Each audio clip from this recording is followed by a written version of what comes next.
সকালটা ছিল অস্বাভাবিক নীরব। নীলফামারীর চিলাহাটি স্থলবন্দরে সারি সারি ট্রাক দাঁড়িয়ে চালকরা চুপচাপ অপেক্ষা করছিলেন। হঠাৎ খবর এলো আজ থেকে সব বন্ধ। সরকারের নির্দেশে ৩টি ভারতীয় প্রবেশপথ একযোগে বন্ধ ঘোষণা করা হয়েছে। মুহূর্তেই পরিবেশে ছড়িয়ে পড়েছে আতঙ্ক এবং অনিশ্চয়তা। দীর্ঘদিন ধরে সীমান্তে বাংলাদেশি নাগরিকদের প্রাণহানি, নদীর পানি বণ্টন বৈষম্য, কৃষিপণ্যের বাজারে বাধা এবং একতরফা বাণিজ্য সম্পর্ক নিয়ে ক্ষোভ জমছিল। বিশ্লেষকরা মনে করছেন, এই সিদ্ধান্ত কেবল প্রশাসনিক নয়, এটি কৌশলগত এবং রাজনৈতিক পদক্ষেপ।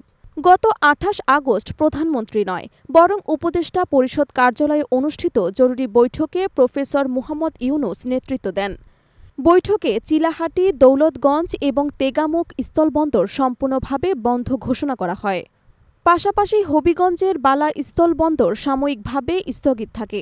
আনুষ্ঠানিকভাবে অবকাঠামোগত ঘাটতির কারণ দেখানো হলেও কূটনৈতিক মহল বলছে এটি ভারতের প্রতি সরাসরি এক রাজনৈতিক বার্তা।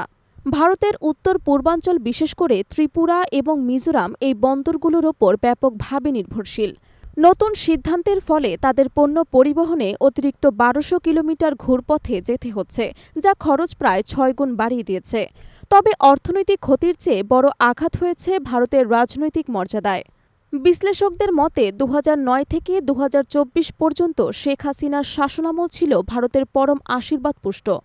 কিন্তু বর্তমান সরকার বলছে, আমরা আর ঘাড় নিচু করে বাঁচব না। চীন, যুক্তরাষ্ট্র, তুরস্ক, রাশিয়া, কাতার, সৌদি আরব এমনকি পাকিস্তানের সঙ্গেও নতুন কৌশলগত যোগাযোগ শুরু করেছে বাংলাদেশ। ফলে দক্ষিণ এশিয়ার ভূ রাজনীতিতে ঢাকা এখন এক নতুন শক্তিশালী খেলোয়াড়ে পরিণত হচ্ছে।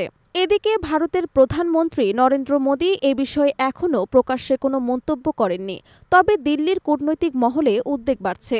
ভারতীয় সংবাদ মাধ্যমগুলো বলছে, উত্তর পূর্বাঞ্চলের জন্য এটি এক ভৌগোলিক সংকট। বিশ্লেষক রামকৃষ্ণ মেনন মন্তব্য করেছেন, ইউনূস সরকারের কৌশল ভারতকে বহু পুরনো বন্ধু হারাতে বাধ্য করতে পারে। বাংলাদেশের ভেতরে এ সিদ্ধান্ত জনসমর্থনও পাচ্ছে।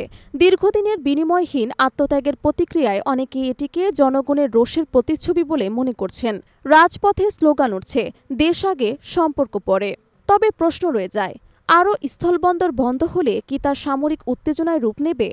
ভারত কি চাপ সৃষ্টি করবে, নাকি কূটনৈতিক সমাধানের পথ বেছে নেবে? বিশ্লেষকরা বলছেন, দক্ষিণ এশিয়ার মানচিত্রে এক নতুন পালাবদল শুরু হয়েছে।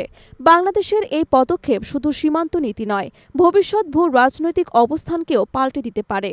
রাত এখনও শেষ হয়নি, তবে নতুন দিনের সূর্য ইতোমধ্যেই পূর্ব দিগন্তে উঁকি দিচ্ছে।